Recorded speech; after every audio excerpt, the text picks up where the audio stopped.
Good evening, good evening, good evening, good evening, folks. I'm Freddy Vazquez. This is Basement Politics Unfiltered. What are IDAs? And I'm following up on my recent live, Basement Politics Unfiltered, episode 3, where I spoke about the Yonkers IDA. And I talked about it and I gave some details about the IDAs in general, the IDA Act of 1969, and the Yonkers IDA. And I mentioned who were the members of the board, also how it was organized, what projects, some of the projects that they've assisted financially, and how they have or have not benefited the city of Yonkers, and some other details, in particular, how it directly affected and impacted local labor here in the city of Yonkers. I wanted to start off by just giving a brief background of IDAs in general. Uh, IDAs were created through New York state legislation back in 1969. Hence, you have the IDA Act of 1969. Since 1969, New York State has allowed its counties and other local governments to establish industrial development agencies, IDAs. These public benefit corporations exist to encourage local economic development projects by offering financial incentives to development projects by by offering financial incentives to private companies with the goal of increasing job opportunities and overall economic welfare in the area. Now, that's important. I always like to stop there because I want to highlight that.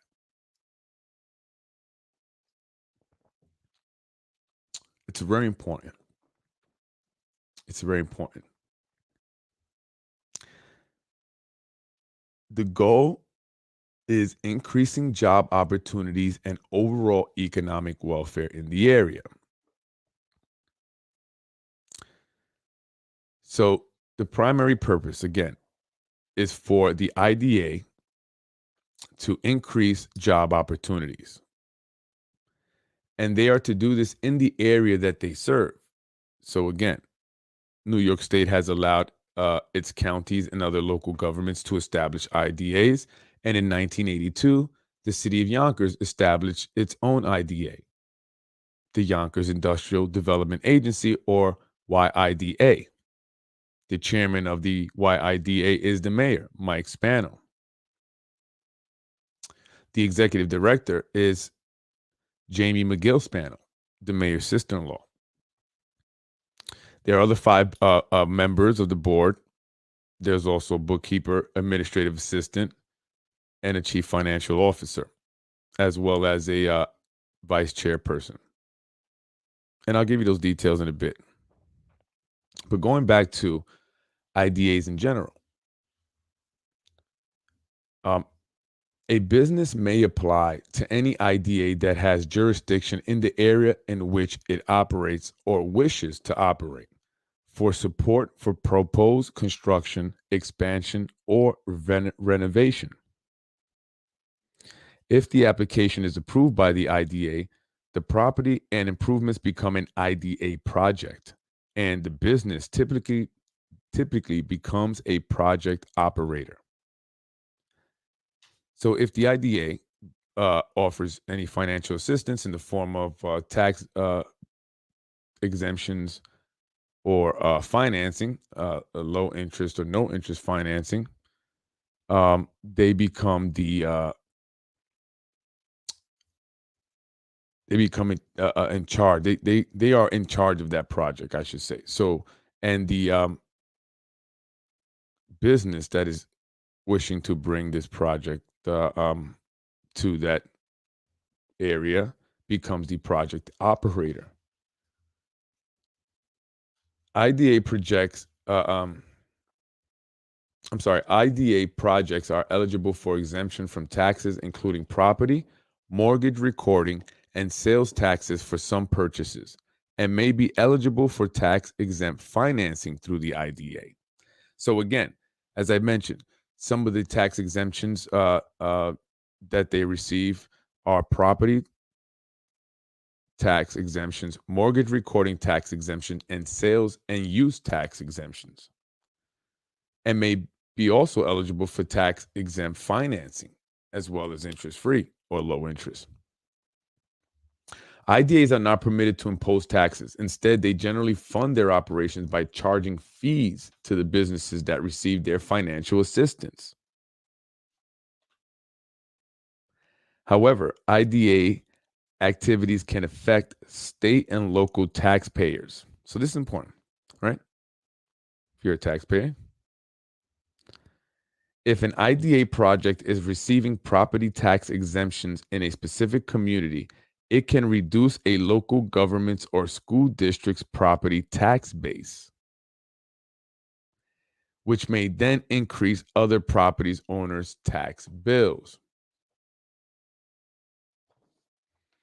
Again, if an IDA project is receiving property tax exemptions in a specific community, it can reduce a local government's or school district's property tax base, which may then increase the other property owner's tax bill. For this reason and others, the public should be kept informed of the financial activities associated with the local IDAs and their projects. So it's important. This is why I'm talking about it. And later on in the week, I will be speaking with members of Local 456, and I will be getting specific on certain projects that are actually going up or have gone up here in Yonkers. And we'll talk about the benefits that they've received, as well as what benefits, if any, they provided to the city. And of course, job creation is the primary goal, economic growth and prosperity. So it's very important that we know how many jobs are created. But it's also important, it's very important also that we look to projects that create long-term jobs, permanent jobs, jobs that are retained. It's great that jobs are created, even if on a temporary basis. However, it's even better if they can be retained. And from what I've seen, and I'll give you one example, in Alexander Street, down on Alexander Street, near the water, a project went up, 57 Alexander. It created 631 jobs. However,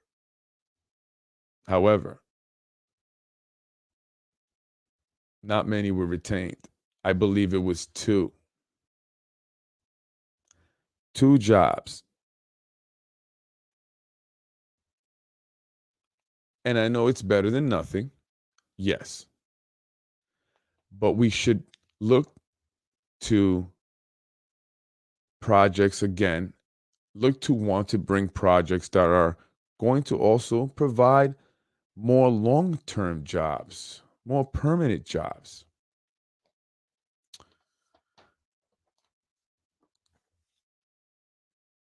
And we also have to think about local labor.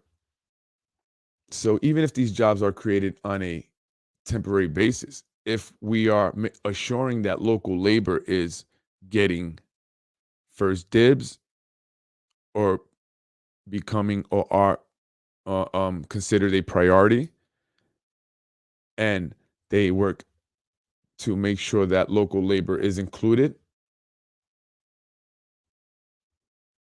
for the most part, in the projects going up, it could be on a temporary basis per project because they can go from project to project. Right? It's a good idea. I mean, I know there's a lot of companies out there. You have to share the work, understandably. But if local labor is being utilized, and let's say again, going back to the example of 57 Alexander Street, if 631 jobs are created, but only 2 are retained, That means that 629 people needed a job at the end of that project. So if they go and move on to the next project because, again, local labor is being considered, local labor is a priority, then it's like they're retaining the work because they're continuing to work. They're going from one project to the next. However, as it stands now, from my understanding, from talks with individuals affiliated with Local 456, local labor is not being utilized at all. At all. But it says right here, and I'll read it again.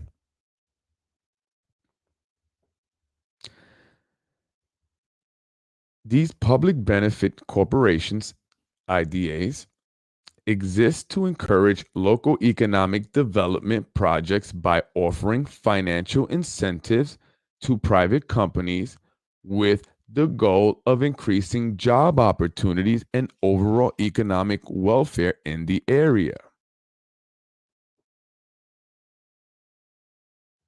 Okay.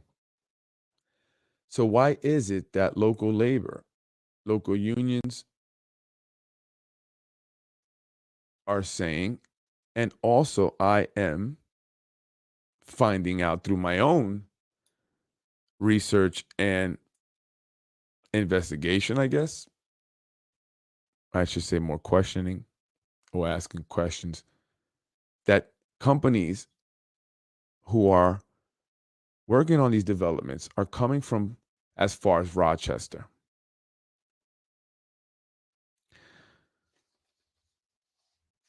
There's actually language written in the IDA Act of 1969 that prohibits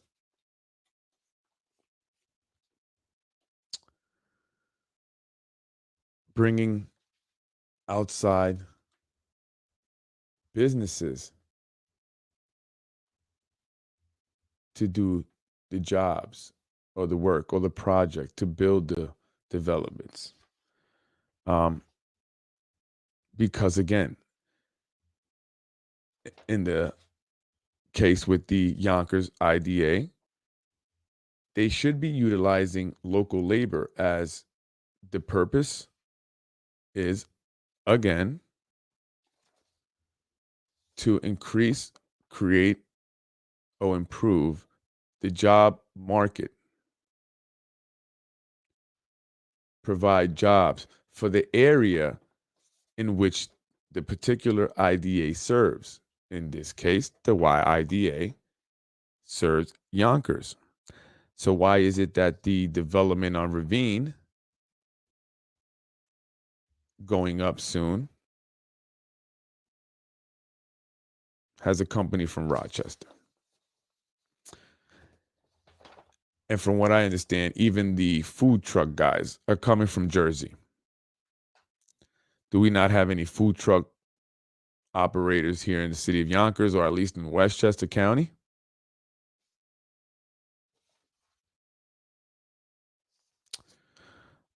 I see them a lot.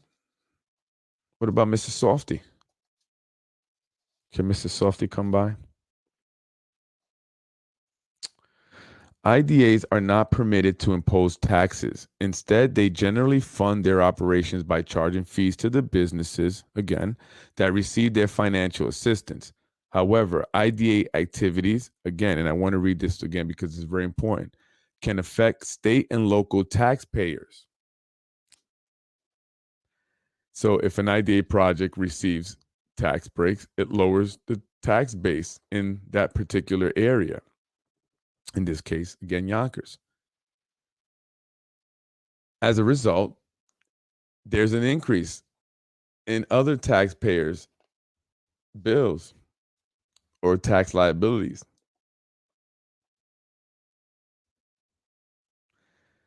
So if the IDA project is receiving property tax exemptions, It can reduce a local government's or school district's property tax base, which may then increase other property owners' tax bills. So, for this reason, the public should be informed of the financial activities associated with your local IDA. You should. And this is why I do the show. This is Basement Politics, what it's all about. So I wanted to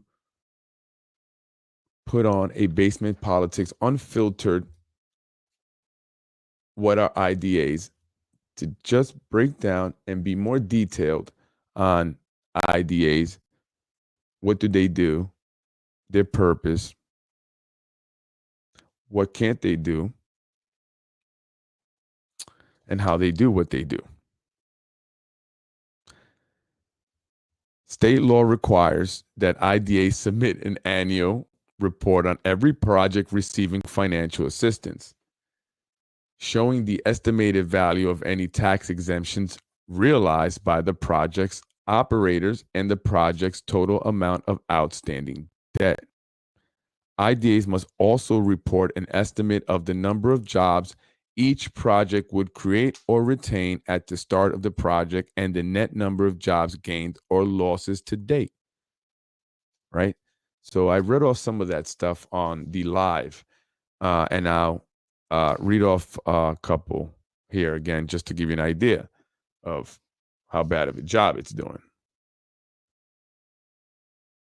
at least in retaining jobs. But some projects don't even create jobs at all, whether permanent or temporary. So this is a report from this is a Performance of Industrial Development Agency's report from 2020. It's an annual report. And in doing my research in the IDAs and in the YIDA, but IDAs in general, because the goal is to talk about what IDAs are, and not just specifically Yonkers IDA, although that is the one we will be talking about mostly. But I think it's important that we have an overall understanding of what IDAs are in general. What are they there for, right? Because it's very important. It affects and impacts the community in many, many ways. Many ways. Many ways. And here in Yonkers, we are seeing it, and many people are voicing their concerns. So I wanted to discuss it and also provide as much information as possible, so people can be more informed if they don't already know this. And also, I encourage you to go and do your own research.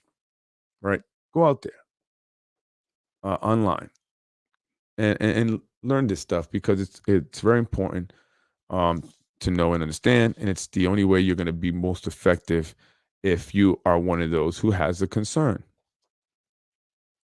Right? Projects. Let's talk about the IDA projects. What type of projects they fund or assist. IDAs generally provide incentives for individual economic development projects. And IDA does this by entering into a lease agreement with the benefit that will be operating the project. With the business that will be operating the project. The project operator transfers the title of the relevant property to the IDA. Okay. Since the IDA is tax exempt and has access to the municipal bond market, it confers those benefits on the project so long as it holds the title. Okay. So I see how they work that. So basically what they're saying there is that the business transfer over the property, the title to the property. So technically at that point, the IDA owns the property. So now that property is entitled to benefits, tax breaks, and access to a bond market that would otherwise not be available to the project if it were strictly operating on its own, using its own private funding and other private resources and sources, resources, I should say, and other sourcing of capital. So, because again, that they take over the title of that property, they are now they have access to these benefits, right? That will ultimately help out the project and get it completed. In 2018, IDAs reported 4,289 active projects with a total project value of $106 billion. $106 billion. Wow, it's a lot. It's a lot.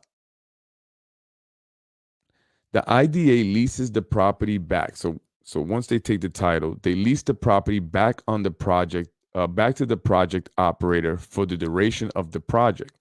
Each year, every IDA has to report information on each project to which it holds title, including its value and what type of project it is.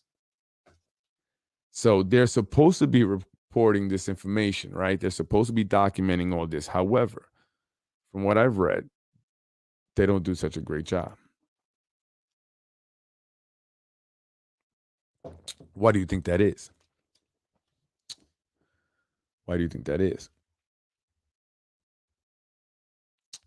There were 13 projects in 2018, each valued at, and by the way, that's why I'm using reading from information from documents and reports from 2018, because again, the reports are not,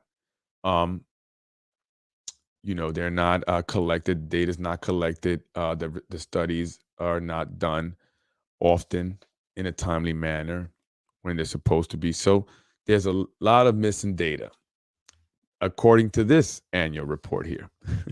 Right? This report states that.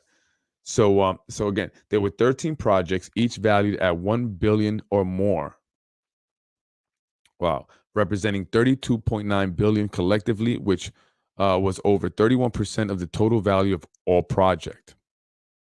Wow. So again, different counties have IDAs, towns, cities. The Dutchess County IDA and the city of Glen Cove, which is out in Long Island, IDA each had one of these projects. The Saratoga County IDA had two, and the rest were New York City IDAs. Wow. Well, New York City is expensive. Anything there is expensive. You want to build some Legos, you're going to pay $150 for that. Just imagine a building. Wow. So there's a lot of projects going up throughout the state of New York. A lot of developments. 2021, obviously, actually getting close to 2022, especially here in Yonkers, and particularly, we see it. We see the developments. And as I mentioned in the live, they are actually doing what's known as the Alexander Street Master Plan, which is this big development that's yet to be completed. However, it broke ground back in 2019. So it's going to be a huge project once it's done. And it's all to create this Hudson River Walk, right? From Manhattan all the way up to Albany. And the river towns along the way will be like hubs. You're walking by, you're riding your bike, rollerblading. I don't know what else they're going to have. There'll be different, like I'm sure, marinas that you can pull up in. If you want to go, if you're some rich guy in Manhattan and you got a yacht, say, hey, let's go up to Yonkers. They do that now. Or let's go up to Hastings, or let's go up to Irvington in the yacht, and it's a nice restaurant out there. It's going to be a lot of nice restaurants out there, or let's go in the yacht and pull up to the Yonkers Brewing Company and grab a couple cold ones, some IPAs. I don't know what those are. I don't drink alcohol. Alcohol is not my thing, but I see that a lot.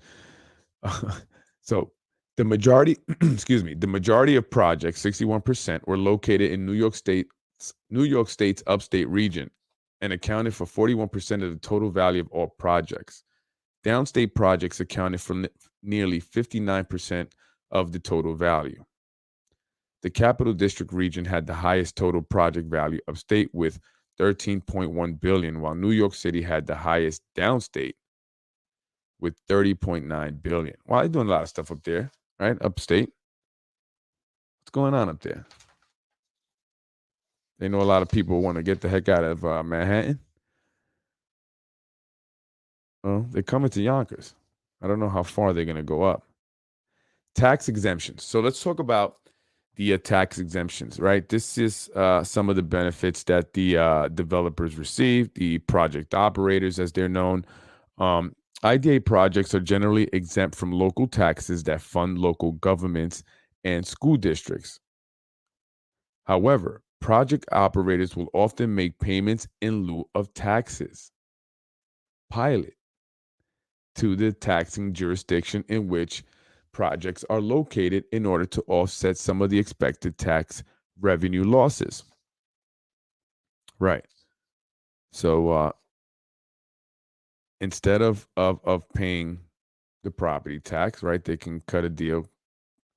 They can make a payment in lieu of taxes. Instead of taxes, they make this lump sum payment known as a pilot to the jurisdiction. In our example, Yonkers, they make a payment, a lump sum payment, which are a lot lower, right? So that's a benefit to the developer. That's a huge savings many times, right? Let's calculate that. IDAs are required to establish uniform tax exemption policies with limited input from affected tax jurisdictions to provide specific guidelines on eligibility for certain tax exemptions. Again, IDAs are required to establish uniform tax exemption policies with limited input from affected tax jurisdiction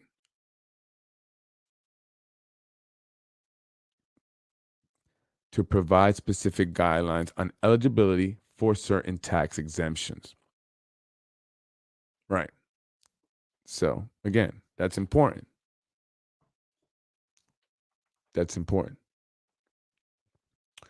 The exemptions granted from the state sales taxes, from the state sales tax and mortgage recording tax, and from local sales tax and property taxes may encourage business activity in the state while reducing the public resources available for government sources. Are you taking one thing for another? Again, the exemptions granted may encourage business activity in the state while reducing the public resources available for government services. I'm sorry. Really? What business activity? If they got the food trucks coming from Jersey,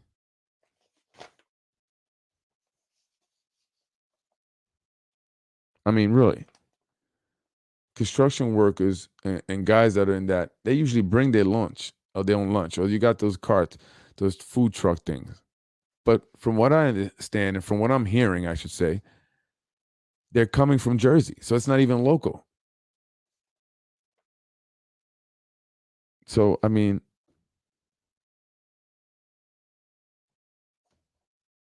that's just a problem. That's just one of the many problems.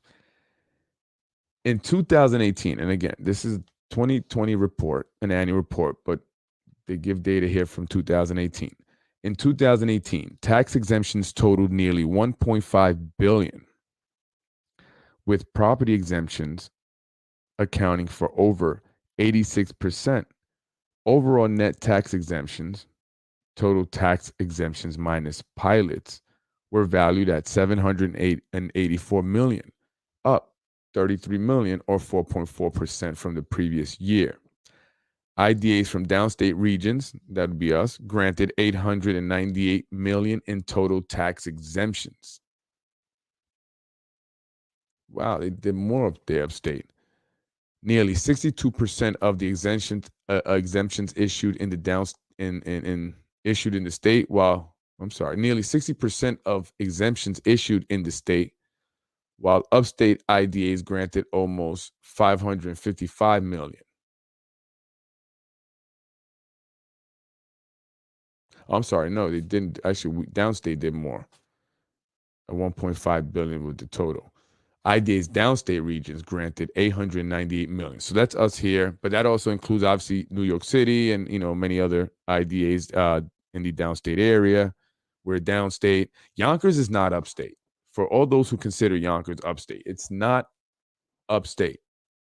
We're literally without traffic, 20 minutes from Manhattan, if that. Without traffic. That's without traffic. See, Yonkers is, I'm sorry, New York, particularly down in the downstate area. I mean, it can take you 2 hours to get somewhere that should take 10 minutes. But traffic is crazy. Traffic is crazy. And don't get caught up in a snowstorm. You'll be stuck trying to get from one side of Yonkers to the other for a few hours. So the downstate region, which will be us, so we'll just talk about that, granted 898 million in total tax exemptions. That's nearly 62% of exemptions issued in the state. So more than 50% came from downstate. But again, we have New York City, and that's they had a majority of the $1 billion projects. So that's to be expected. Conduit debt, right? So let's talk about bonds. This is another way that the IDA provides a benefit to developers, right? Conduit debt. IDAs can issue conduit debt in the form of bonds on behalf of a project operator to finance projects.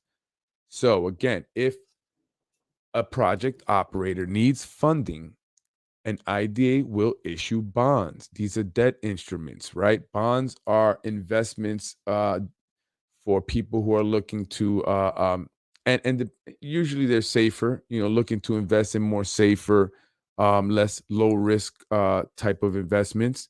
Bonds, people usually will hedge their investments with their equity investments with debt investments like bonds, treasuries, T-bills.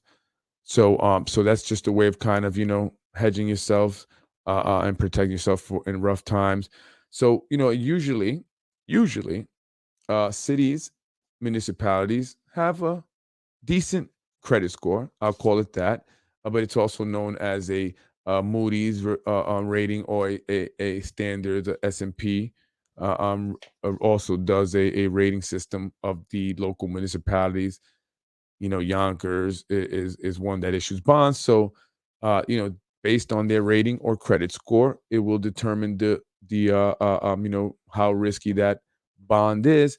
The more risk, the more a reward, right? So the more you stand to make once that bond matures. Now that's a whole nother thing that I can get into, which I will be some of it in my workshops that I will be doing at the educational center once I get my certificate of occupancy.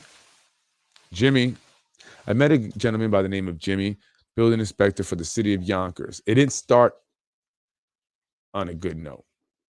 We didn't get off on the right foot. We got off on the left foot because it went left right away.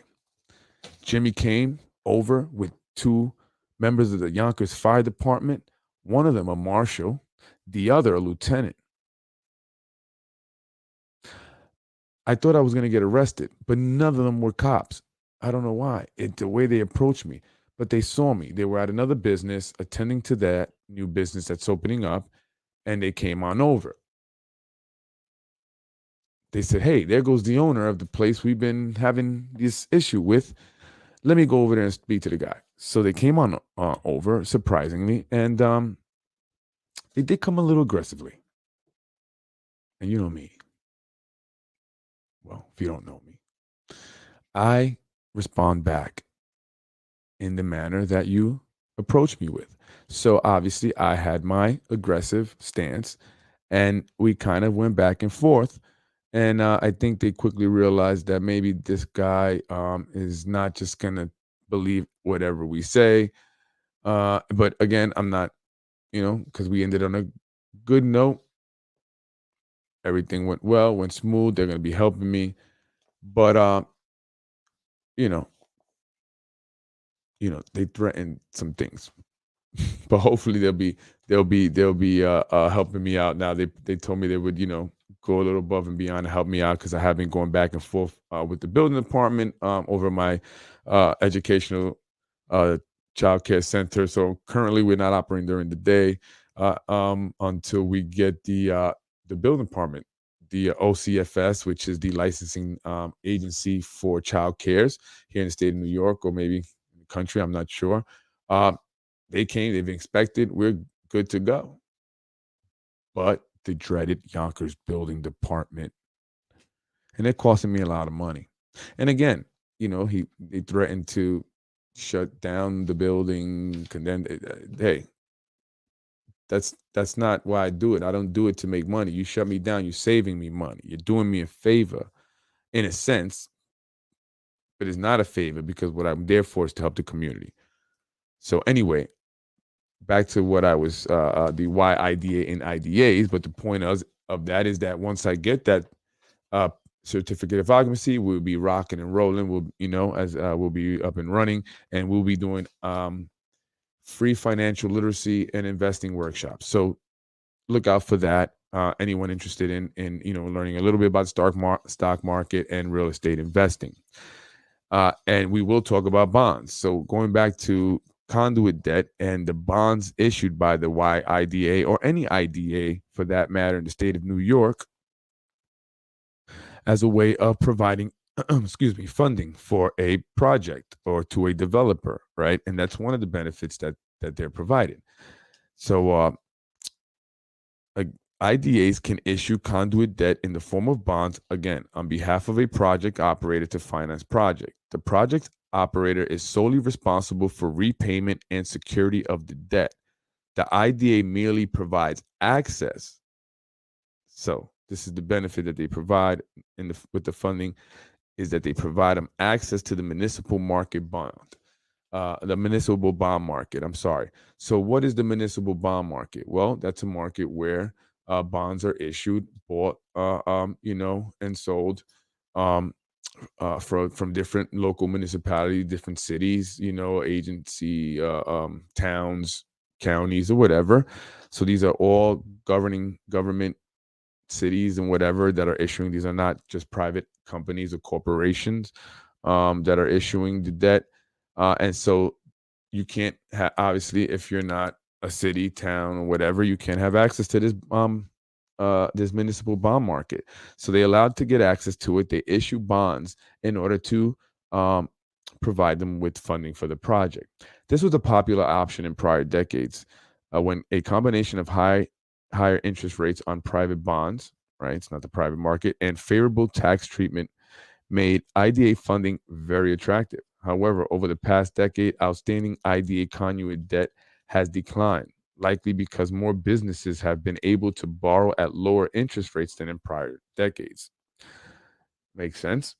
Another factor may be that the authorization for IDAs to finance civic facility projects was withdrawn in 2008.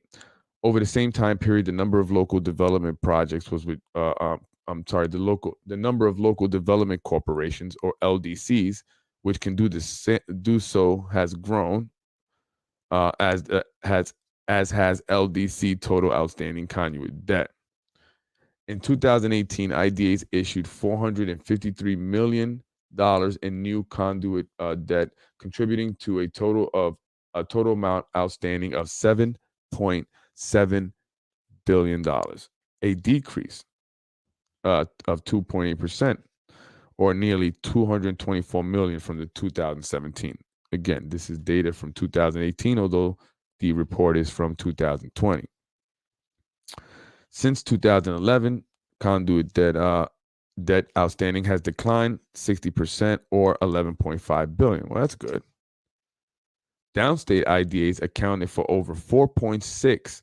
That's us, people in Yonkers, Westchester County.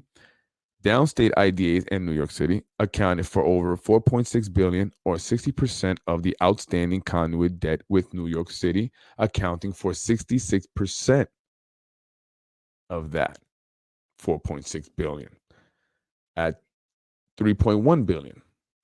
Upstate's regions had over 3.1 billion outstanding conduit debt, with nearly 35% held by IDAs in the Western New York region. So New York City alone had the same amount of debt, had issued the same amount of bonds uh, um, as the entire upstate region alone. One dude's in charge of that. Who's running the show over there? The mayor, city mayor, New York City. Um, Employment project, and this is very important. This part especially is, I mean, it's definitely, all of it is important. It's definitely important to understand how they receive the benefits, what kind of tax exemptions, and how do it affect the people in those towns. But this is also important because these are the part of the benefits that we receive. What I mentioned in terms of the taxes, tax benefits, and the financing and funding and access to the municipal bond market, it's a benefit that the developers or project operators receive. Now, what are the benefits that we, the people of the cities and municipalities, towns, or counties that are giving out these benefits? Project applicants are required to estimate the number of full-time equivalent jobs that their projects will create or retain. Since improving local employment opportunities is one of the major goals, I'm going to repeat that. Since improving local employment opportunities is one of the major goals of most IDA projects, in order to track the eventual accomplishment of job creation and retention goals, project operators have to report the total number of employees at the start of a project and for every year thereafter until the project comes to an end. And when they say that job creation and retention is the primary goal for most project operators, that doesn't mean that there's a whole bunch of other reasons they can give out these benefits for. And another reason is to improve commerce and to bring about economic prosperity to the area that IDA serves. So again, going back to our example, those who live in Yonkers, it would be Yonkers. So all those developments that are going up, whether it be on the waterfront or a little bit away from the waterfront, wherever, they should be providing a benefit to the city of Yonkers if they are receiving YIDA benefits, right? So we need to know where's that information at. Is it on the webpage? Where could we go see? And because I think it's important for the people to know, right? If we're going to have to, you know, uh, be okay with, right? Because we really don't have a choice with the developments coming in. Oh, we do have a choice, actually. We could definitely rise up. You ready to do that, folks? We could, if the developers coming in, right? If we have to deal with that and the increased traffic and also the reduction of our property base, right? And potentially increasing our property taxes, we should know what benefits do we receive for that. I mean, it's very important. We can't just sit around and let things just go up around us. I mean, I don't plan on moving anywhere anytime soon, and I don't want to have to because it's getting so crowded that I need to get away. And I do enjoy getting away often too. Just nothing but nature, land, open space. That's one of my favorite things to do. So I'm someone who is very much aware of the increasing population, increasing traffic, increasing everything. Central Avenue, Ashburton, Yonkers Avenue, Nepperhan, Ashburn Avenue.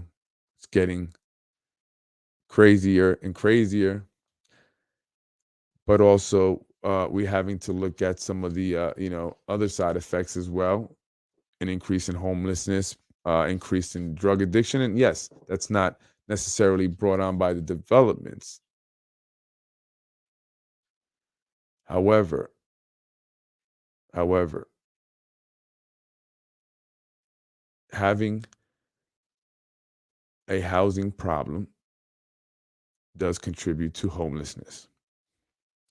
So if the developers are not giving benefits back to the community, particularly in the form of more affordable housing, helping or being willing to work with an increase in the affordable housing ordinance, right? That's a benefit. That's definitely a benefit. I think the people want that, right? So again, this is very important, this part here about the employment, because next week hopefully next week I will be speaking with members of a local 456, and one of their issues, their primary issue is the lack of local labor being utilized on these projects, especially because they're receiving benefits, right? So where's the exchange? What are we receiving? I mean, we have to be receiving something, right? Not just economic prosperity, I guess, but for who? The majority of the people in that area that's being affected are not business owners. The business owners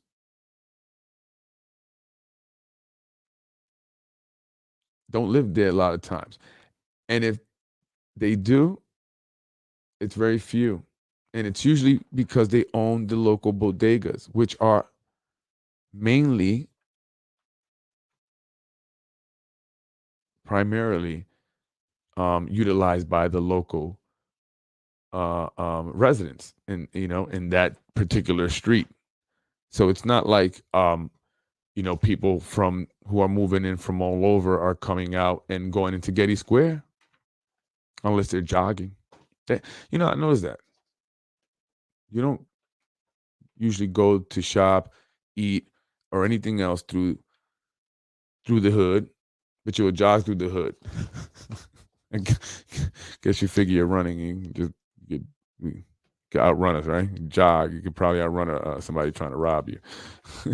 so, um, so that's very important. We have to focus on that part of this employment, job creation. In 2018, project operators reported expecting that their projects would create 229,257 jobs and retain another 280,932 jobs. The median salary of jobs to be created was estimated at, and this is in 2018, $38,570 $38,570. That's the estimated median income for the jobs that were going to be created. 38,000, just under $39,000. That's in 2018. So I would like to know what that would be in 2021. Maybe that should be coming out next year. Again, this is a 2020 study. The data is from 2018. According to this study, financial reporting is not done the best with the IDAs. They're just not good at that for some reason. They're just not good at that. A total of 34,682 temporary construction jobs also have been created, according to the project operators. 2/3, or 2,844 of all projects resulted in net job gains. So 2/3 uh, produced gains in jobs. So they did create some jobs. But again, yes, I've seen jobs created, mostly temporary jobs, and I have seen jobs retained. But I mean, I've seen 2, 5, 7. Again, I give an example of 57 Alexander Street and the whole master plan that they're doing there in Alexander Street. It's creating 631 jobs, 2 retain, 2. That's crazy.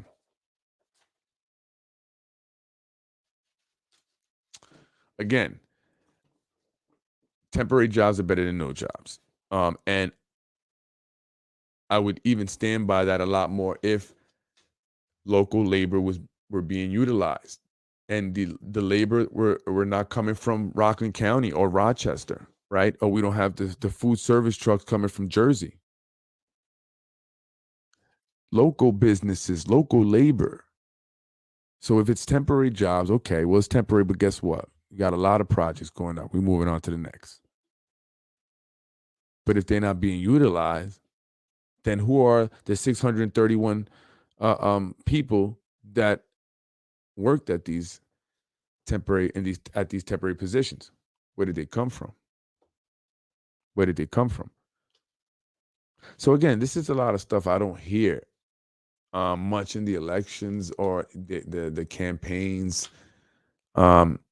I don't know. I would be champion if. Well, I have to find more information. I'm going to be talking to some gentlemen. I'm going to look into a little more when I have time because it works like crazy. But I'm trying. But I will look into it and see where they're coming from. Where the I hear Rockland County. I hear the food trucks are from Jersey. So we'll be talking to the again local 456, and hopefully we'll get some more answers there. Finances. IDA must pay for their own administrative expenses, including personal and overhead costs. These expenses are largely funded with project fees, and IDAs may also collect rent on properties they own. And I had a question not too long ago about that. So, yeah, I'm starting to understand why they own the properties and hold the titles to the properties. The IDA financial data submitted in annual reports include revenues, expenditures, liabilities, net assets, and a list of the full-time and part-time staff showing salaries, benefits, and other compensation. In 2018, total IDA revenues, $96.3 million, increased by 0.5% from the previous year, while total expenditures, $98.7 million, decreased by 3.3%. Or 98.7 million. I won't read about Erie County. We don't really, I don't know. We don't care about Erie County. No disrespect. Charges for services was the largest source of revenues, amounting to 54% or 52 million of total revenues. Other operating expenditures, which consist of supplies and materials, was the largest spending category, accounting for 29% or 28.5 million. Downstate, that's us, IDAs, received 28.8 million in total revenues 2018, while upstate collected over twice as much. Expenses downstate at 24.1 million total for 2018. Okay, those are finances. And I have a nice little chart here. If you want interested, you can look at this report. It's called the Performance of Industrial Development Agencies in New York State 2020 Annual Report. Division of Local Government and School Accountability Source, OSC, Paris. Yeah, so you can go check that out online if you're interested. And it has some nice little charts here you can take a look at. Now, LDCs, local development corporations, are similar to IDAs. They are like a private nonprofit corporation Our LDCs are established by or for the benefit of local governments for economic development and other public purposes. State law provides that LDCs may carry out the functions of lessening the burdens of government and acting in the public's interest. So, just if you're interested in that, but let me talk about the mission. What is the mission of IDAs? Right, because they have a mission. Industrial development agencies are public benefit corporations. Someone had a question. There you go. It's a public benefit corporation originally authorized by Industrial Development Agency Act of 1969 and governed by the provisions of Article 18A of the General Municipal Law. Since that time, 177 IDAs have been legislatively authorized, and 115 remain active to this day. The distribution of IDAs throughout the state of New York is far from uniform. Although each county of the state is served by an IDA, again, each county is served by an IDA, some counties contain as many as 7 IDAs. Wow. And I believe that, I'm not sure, I believe Mount Vernon has an idea. They're looking to establish an IDA, I believe. But obviously, in 1982, the Yonkers IDA was established. It was created. So we definitely have one. We definitely have one.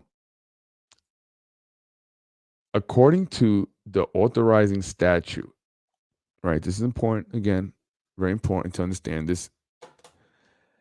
The purpose of an IDA is to promote, develop, encourage, and assist in acquiring, constructing, improving, maintaining, or equipping certain facilities, thereby advancing the job opportunities. Again, there it goes with the jobs. Advancing the job opportunities, health, general prosperity, and the economic welfare of the people of New York, right? That's the general IDA. But in terms of the YIDA, the Yonkers IDA, it would go as follows. Advancing the job opportunities, health, general prosperity, and the economic welfare of the people of Yonkers. That's how it would go. Each IDA is an independent public benefit corporation established by a special act of the state legislature at the request of a sponsoring municipality, and each is expected to act in the interest of that particular local government and its residents. Let me repeat that again. I shall repeat that again. All right. So each IDA is an independent public benefit corporation established by a special act of the state legislature at the request of a sponsoring municipality, and each is expected to act in the interest of that particular local government and its residents.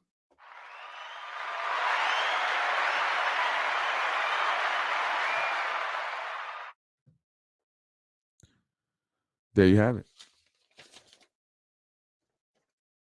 I'm done. That's all you need to know. Right? I think that's the key point there. It's key. It's key. Each IDA is an independent public corporation. Again, it's a public benefit corporation. So they're each independent of each other. And they are a public benefit corporation. So there you go. That's what type of entity they are. Someone had asked me about that. Although administrative arrangements may vary considerably, an IDA is generally governed by a board consisting of 3 to 7 members. Well, in the city of Yonkers here, it consists of 7 members. And the mayor will always be the chairman of the board.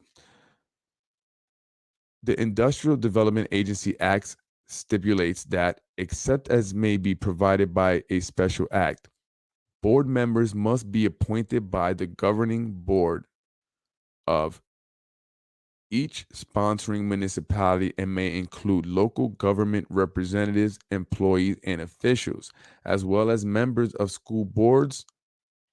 Look at that. Members of school board. Check this one out.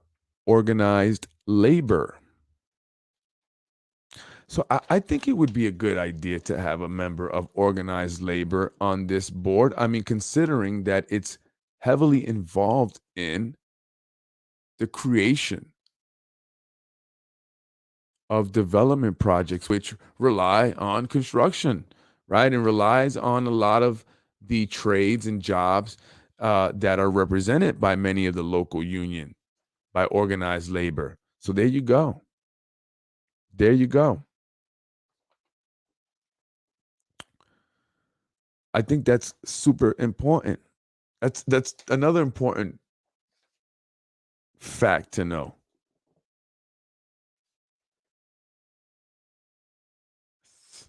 Again, again,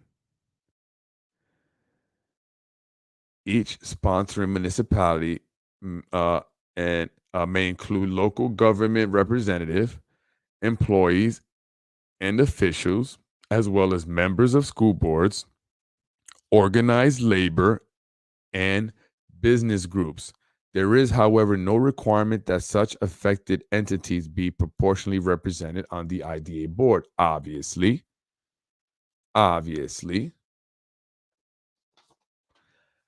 I mean, let me know what you think. Comment. I believe that someone that represents organized labor should be on the board.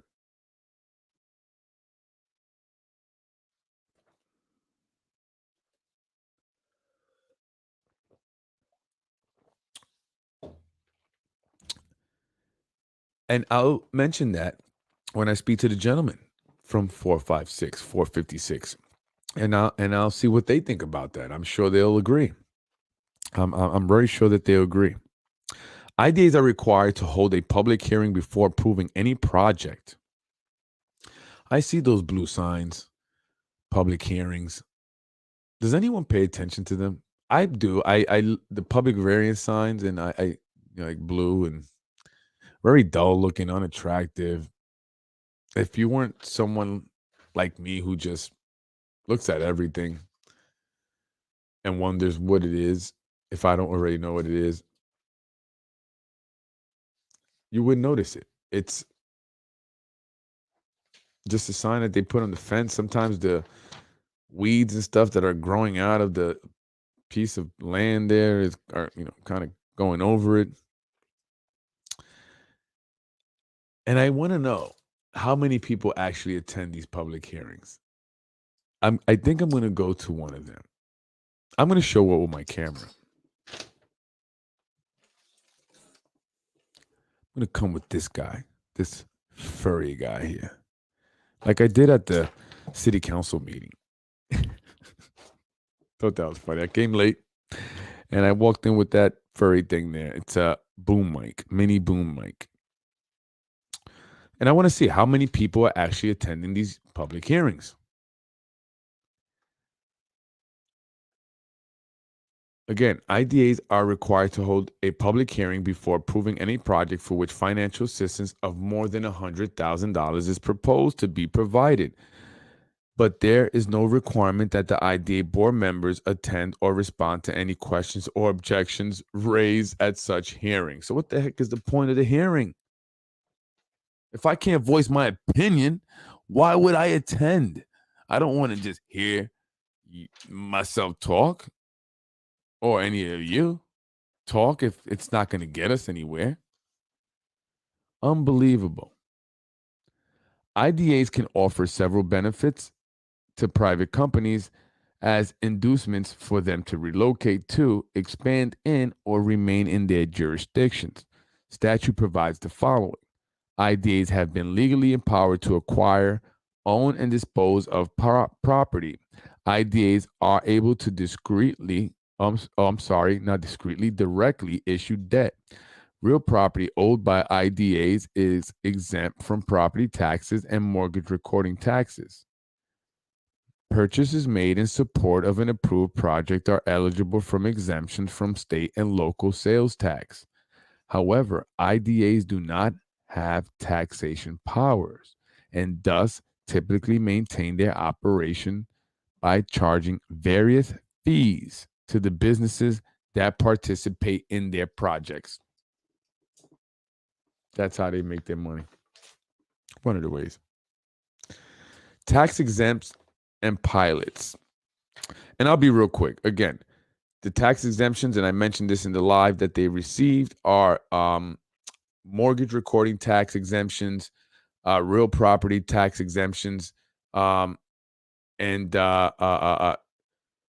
sales and use tax exemptions. Real property owned by an IDA is entitled to an exemption from real property taxes. These exemptions are passed through to assisted businesses. In most cases, a portion of the property taxes foregone is recaptured via payments in lieu of taxes made by recipients of IDA benefits to affected taxing jurisdictions. Pilot agreements are required to be in writing and to specify the amount due annually to each affected taxing jurisdiction, which are responsible for the pilot collection. Notably, however, because the revenue received through the use of a pilot is always not typically less than the real property taxes abated, they represent only partial compensation to the local governments involved. Over 23,000 real property tax exemptions valued at $47.5 billion were given for industrial, commercial, and public service properties in 2003. Wow.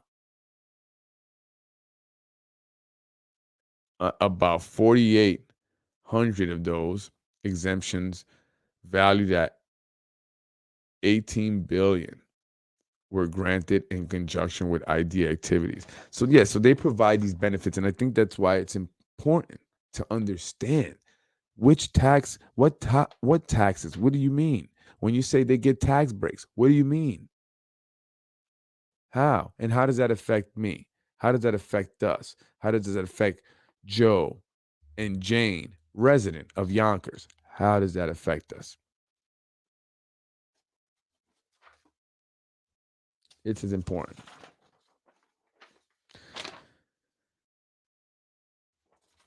IDAs are also generally prohibited from providing financial assistance for retail projects.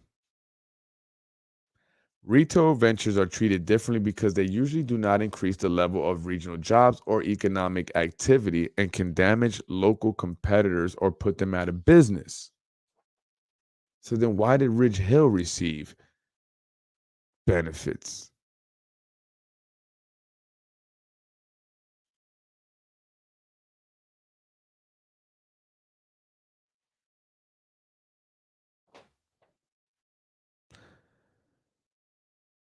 Well, maybe this will answer it. Although assistance for retail projects is generally prohibited, statutes allow for a number of exceptions to the rule. There's always an exception to the rule, Mr. Loophole.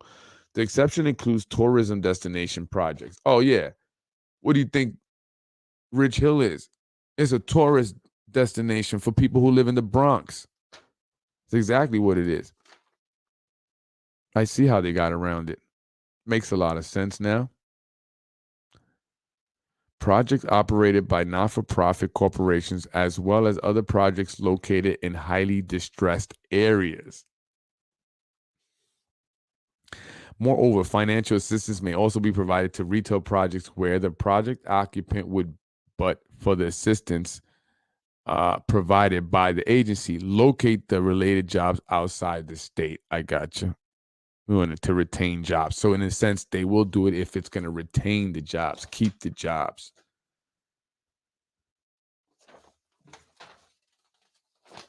Get out of here. Civic facilities. In 1986, legislation intended to attract and retain nonprofit organizations authorized IDAs to provide financial assistance for the construction of civic facilities for not-for-profit corporations. That's good to know. Sorry, got a little excited there. They do those things when I get excited. Uh-huh.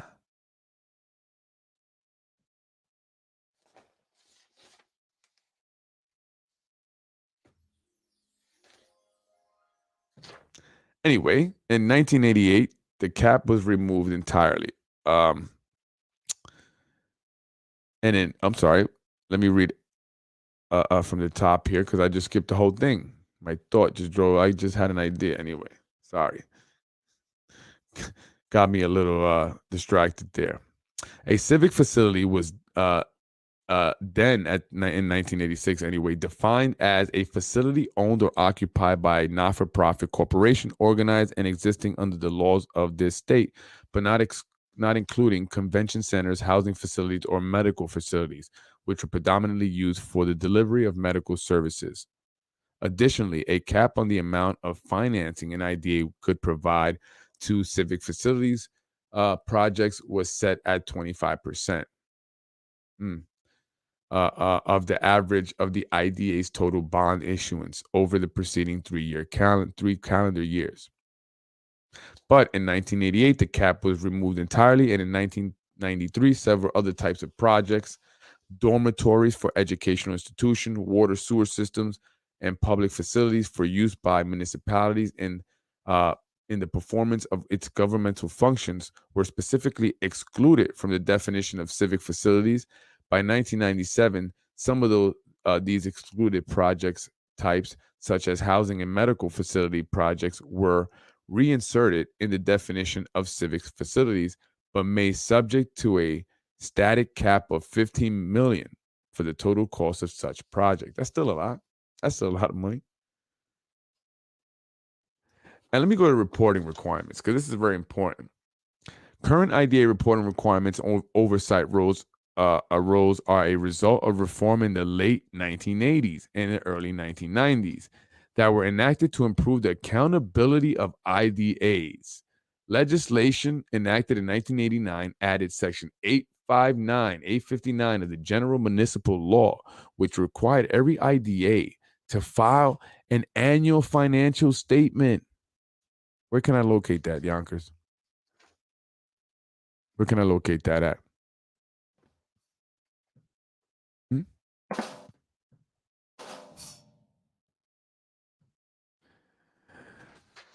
Was it funny?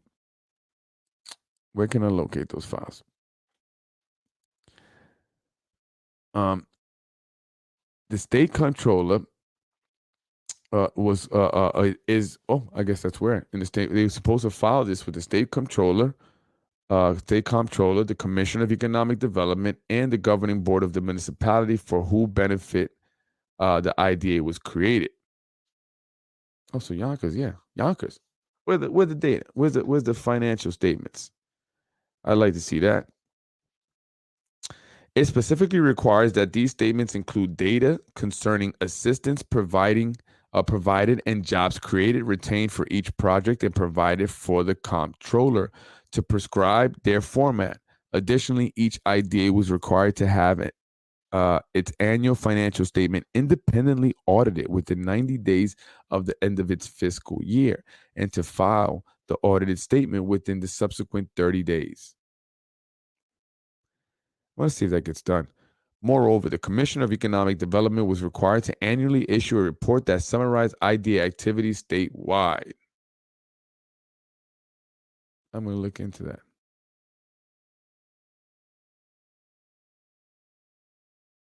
Legislation enacted in 1993, Chapter 356 of the laws of 1993 was intended to make IDAs more accountable to sponsoring municipalities and the public and to address other concerns without unduly limiting IDA flexibility.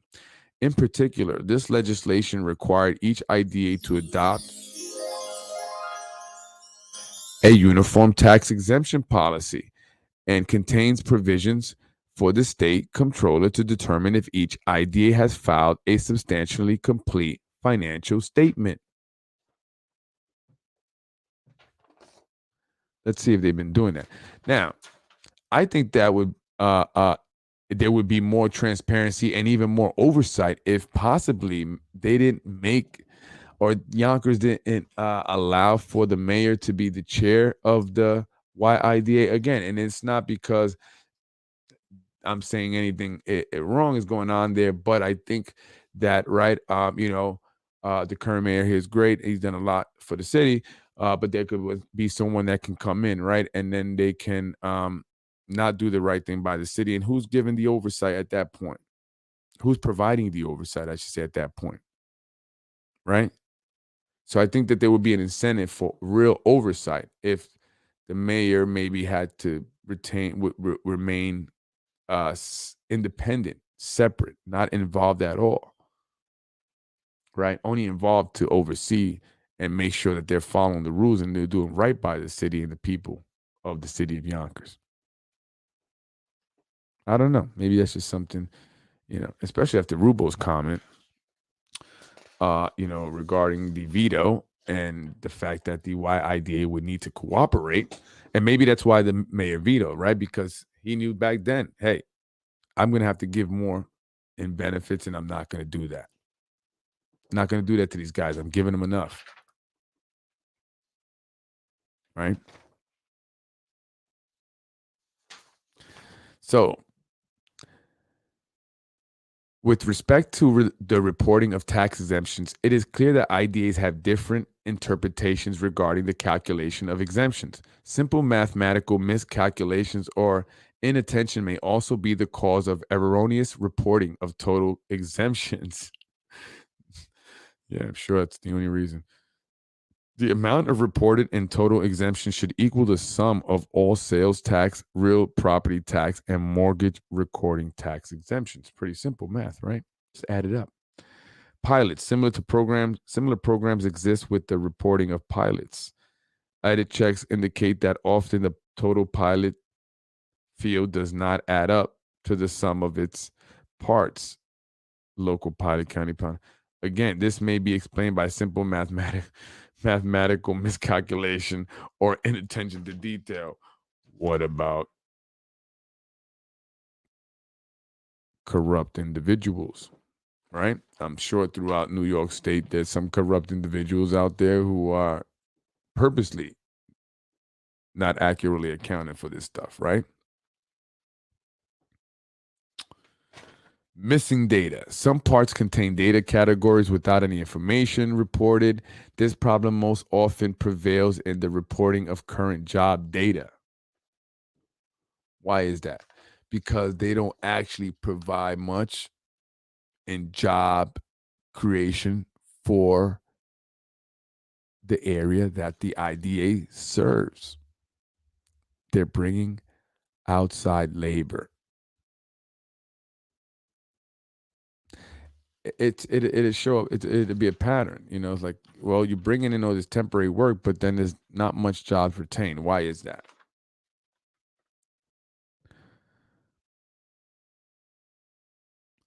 And it's an issue of project codes. New projects are still being reported without the necessary project code assigned. IDAs have been given detailed instructions on the parameters for assigning project codes, and yet in some cases they still fail to assign them. This is not conducive to tracking individual project-related activities across agencies. Why are there so many problems? All right. What's with all the problems?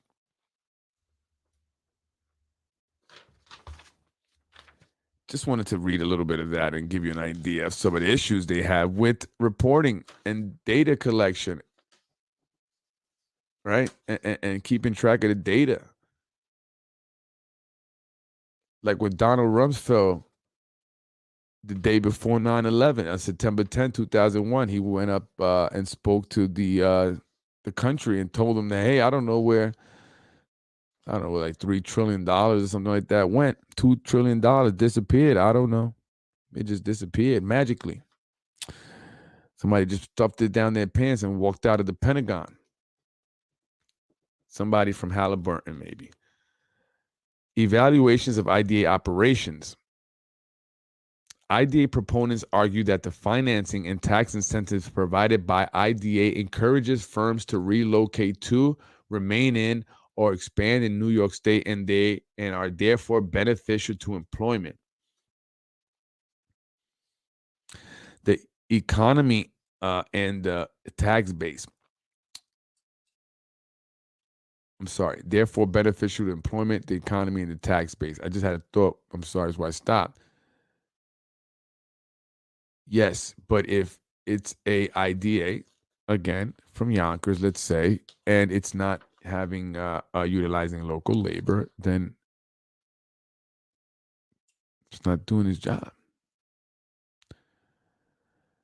Unfortunately, let's read this. Unfortunately, due to problems in the reliability of job and other reporting data, it is often difficult to assess um, the veracity of these assertions.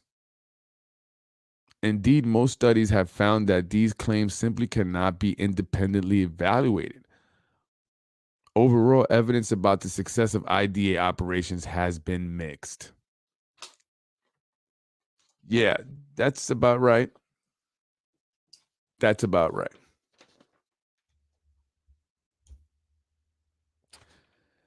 So, are the IDAs beneficial? Do they serve a real purpose? Again, I like to volunteer my time. I go in these negotiations. I want to see what they like. I want to see if they invite me in there. I want to negotiate for the community. We need some benefits. I'm going to start off by saying we need to do something about housing. We also need to do something about utilizing local labor. Can you guys build homeless shelters or only market rate rentals? Because we need those. Can any of you build me a community center? I have the dopest idea. I need one of you cool developers and some IDA money. Hey, not kidding. Shoot, why not? Just kidding, just kidding. No, but no, honestly, I'm not kidding. We need centers. We need this. We need an increase in the affordable housing ordinance. We need more affordable housing developments in general. We need homeless shelters. We need programs for drug addiction. We need to help individuals who are suffering from mental illness. I know it's not your responsibility. I know. I know. But have a heart. Have a heart. I wish I can build all the homeless shelters. Um, but I mean, these are some things that we can talk about, right? Am I just a dreamer? Like John Lennon over here, imagining all this? Again, I volunteer my time. I love to sit in one of those meetings. So again, unfortunately, due to problems in the reliability of job and other reporting data, it is often difficult to assess the veracity of these assertions. Yeah, they can't. They can't validate the claims there. Indeed, most studies have found that these claims simply cannot be independently evaluated. Overall evidence about the success of IDA, again, operations has been mixed. All right. So, I mean, it's not like they're saying, yes, they're great, they work, they're mixed. They can't even tell us, if they're really truly beneficial and they're worth,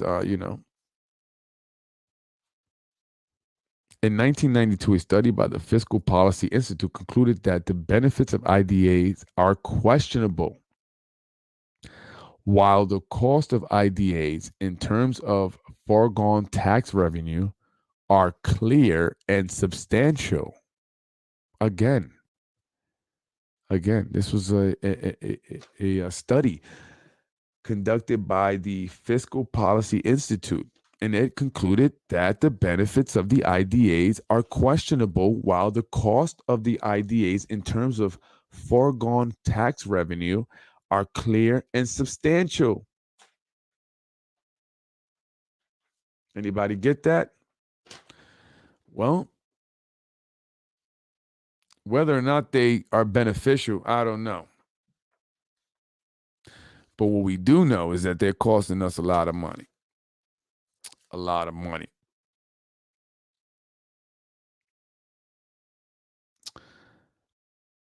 Another 1992 examination of the state's IDAs found that IDAs routinely provide support to projects that would have been completed without such assistance. So they're providing benefits to projects that don't need the benefits.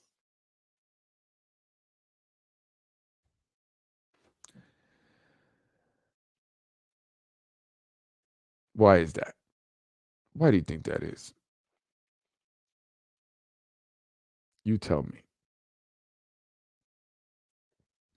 You tell me.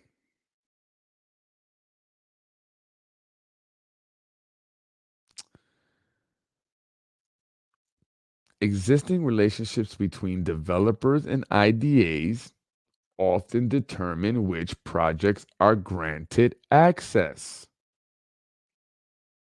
Politically connected contractors, consultant, attorneys, and IDA board members similarly benefit from and determine which applications for IDA assistance are approved. Piracy, piracy is commonplace, and IDAs whose fees are based on a percentage of project-related bond issues are induced to support large projects. Again, industrial development agencies in New York, Office of the State Comptroller. This is where I'm reading it from. It's there. It's there. So, I mean, this is a problem all over, apparently.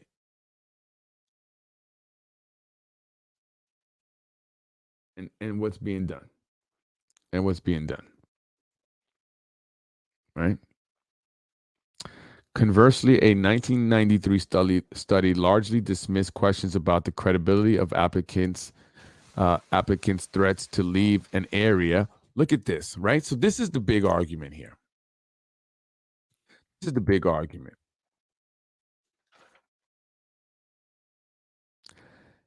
A 1993 study dismissed questions about the credibility of applicants' threats to leave an area, posted that IDAs have mostly been successful, and asserted that a comprehensive economic development strategy for New York State must emphasize both job creation and job retention.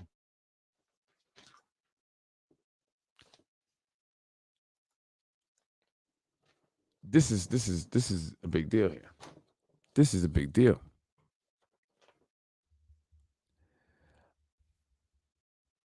I think this is a big deal.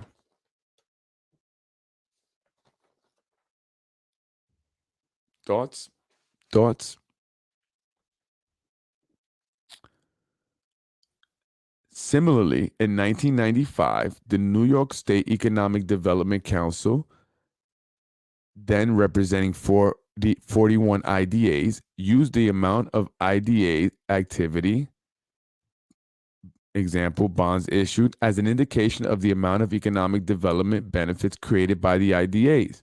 Moreover, the council speculated that increased state oversight of IDAs could lead to centralized decision-making regarding potential projects, and thus make project selection process more vulnerable to political manipulation.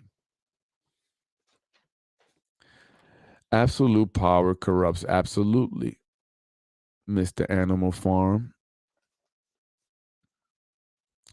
Humans just corrupt everything, right? Is that what it is? We just can't do anything right? Yeah, somehow we just gonna take advantage of it. Just how we are. A 1996 analysis of all projects approved by IDAs in 1994 and 1995 found that while most of the projects approved involved the relocation, expansion, or improvement of existing New York businesses, the cost of selective support of some businesses who must be subsidized by others paying comparatively higher taxes goes unconsidered. To help uh, um, alleviate or to help eliminate this trend, this report recommended that new IDAs be created only at the county level and that IDAs be required to obtain permission from an applicant's local IDA before offering assistance to a business in another area of the state.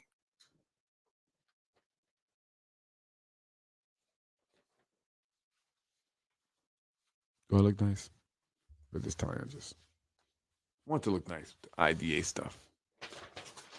Super business like because this is serious business. This is serious business.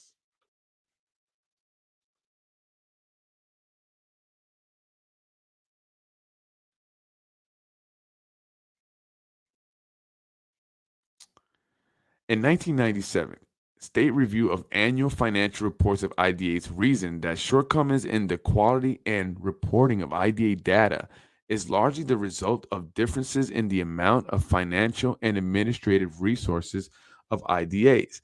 Thus, larger and more active IDAs are more likely to be better able to collect and report comprehensive data. So how well are we doing, huh?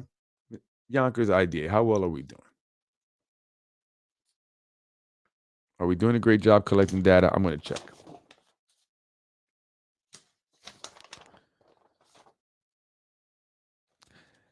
I want to mention this, though. There's a lot of information here, but I want to mention this.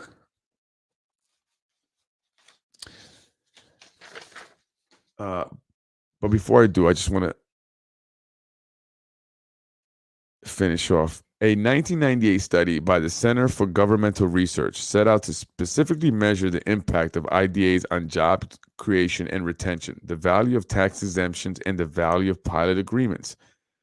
CGR had been contracted by Empire State Development Corporation to conduct an evaluation mandated by the 1993 reform legislation. CGR was not able to fulfill its mandate regarding measuring job creation and retention because of missing and non comparable data issues they identified with regard to the Department of Labor's unemployment insurance records and IDA annual reports. Inconsistency in sales tax data reported to taxation and finance were also cited.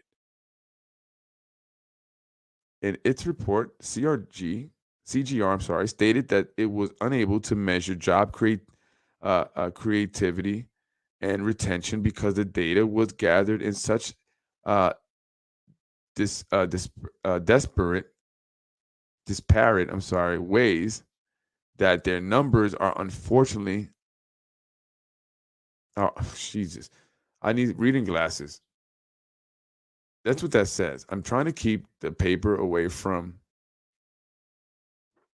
being in the camera, and the wording is small, and I need reading glasses. That's what that means, right?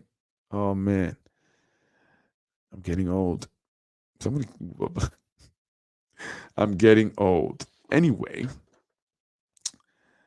my apologies for getting old. Department of Labor's unemployment insurance records and IDA annual reports with regard inconsistency in sales tax data reported to taxation and finance were also cited in its report. CGR stated it was unable to measure job creativity and retention because the data was gathered in such disparate ways that their numbers are ultimately unreliable when aggregated. Although the original IDA legislation included a provision that was intended to prevent the interstate movement of jobs, many IDA projects have had the effect of luring businesses to move from one location within a state to another. And now that's what they were referring to when they talked about or mentioned piracy. Unfortunately, a 1996 report from Assembly's local government committee found that despite the anti-pirating provision, pirating still accounted for a significant part of IDA activity. And I guess it's still going on because that project going up in Ravine over there, the guys are from Rochester. We pirated them. Pirates, pirates, pirates. What's a pirate's favorite letter? I won't tell you the answer. It's a lot of information, but I do want to mention this, and then I'm going to get out of here. And then I'm going to let you know who will be coming on the show. Just a reminder. But I do want to mention this. And again, you can look a lot of this stuff up. But I wanted to give you a lot of that information because I thought a lot of that is important. But there's more, and you can look that up. But this is one last thing. Recently, several legislative initiatives affecting IDAs have been enacted. The Public Authorities Accountability Act of 2005 will have an appreciable effect on local public authorities, including IDAs. The following are among the new requirements of this law. Governance, board members of state and local authorities, including IDAs, must directly oversee the board's officers, senior management, review, monitor financial and management controls, establish compensation and attendance policies, adopt a code of ethics, establish personnel policies that include protections for whistleblowers and guidance regarding travel procurement. Um, Board members are also prohibited from serving as authority chiefs, executive officers, executive directors, chief financial officers, or comptroller. In addition, except for board members who serve by virtue of holding a civil office of the state, starting with appointments made after January 13, 2016, the majority of remaining board members must be independent members as defined in the new law. Board members, officers, and employees of local public authorities must file annual financial disclosure statements with the County Board of Ethics in which the authority has its primary office. Board members must also participate in state-approved training regarding their legal fiduciary financial and ethical responsibilities. Reporting. Existing annual reporting requirements that had previously applied only to public authorities created under the Public Authorities Law were expanded and made applicable generally to state and local authorities. The annual report must include, among other things, items related to debt issued by the authority, compensation provided to officers, employees, and directors, projects undertaken, disposal of real property, code of ethics, internal controls, and financial data. This information must be submitted to the chairperson of the legislative body of the municipality. To the extent practical, the authority must make accessible to the public via its official website documentation concerning its mission, current activities, most recent annual financial reports, current financial budget, and most recent independent audit report. The Act creates an Authority Budget Office, ABO, and grants it a number of powers and duties relative to the oversight of IDAs, such as the review and analysis of their operations, practices, and annual reports, the maintenance of comprehensive inventory of authorities and their annual reports, assistance to public authorities to improve their management practices and the procedures by which the activities and financial practices are disclosed to the public, and the provision of additional information and analysis as may be reasonably requested by the legislature and the state comptroller. Beginning on July 1st, 2007, and annually thereafter, the ABO must issue reports regarding its finding and analysis. Folks, I am Freddy Vazquez. This is Basement Politics. That was IDAs, industrial development agencies. Very important, play a huge role in the developments going up all over New York State, but particularly here in Yonkers, where my focus is, Westchester County. And I read a lot of information there, a lot of important information that pertains to you, city residents, also local labor. We'll be having a chat soon. I can't wait to talk to you, gentlemen. I have some interesting things to say, and I'm sure you do as well. And we'll be talking soon. So, folks, spread the word. I am Freddy Vazquez. This is Basement Politics. It's very late, but I'm here. I love what I do, and I'm informing you. Yonkers, I love you. Have a good night. Enjoy the rest of your weekend. We'll be back next week with more of the YIDA and Local 456 because they have an interest in this as well. So we'll be talking about that.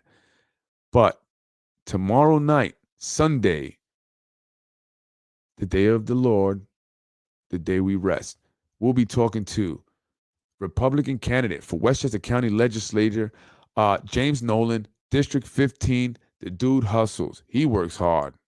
The man works hard. He's out there campaigning. He's out there doing things, getting things done, making things happen. He's coming in with a track record. He's going up against incumbent Ruth Walters, Democrat, and we'll see. Does he have what it takes? I think he does. I think he does. We'll be talking to James tomorrow at 8. Please tune in for that. Please bring the questions. Please engage. We love it. I love hearing the comments. I love getting the emails. And again, next week we'll be back with more on the YIDA. And you heard some of the info. You heard some of the information there, particularly on job creation, job retention, extremely important.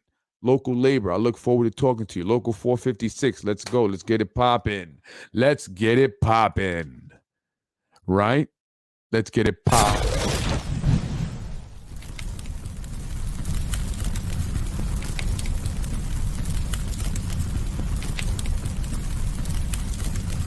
Let's get it popping.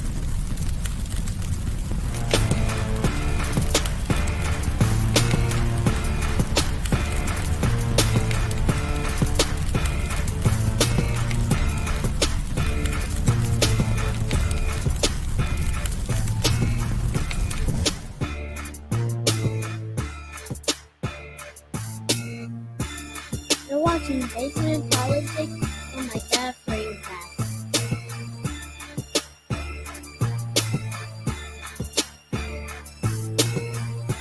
You're watching Basement Politics with my dad, Freddy Vazquez.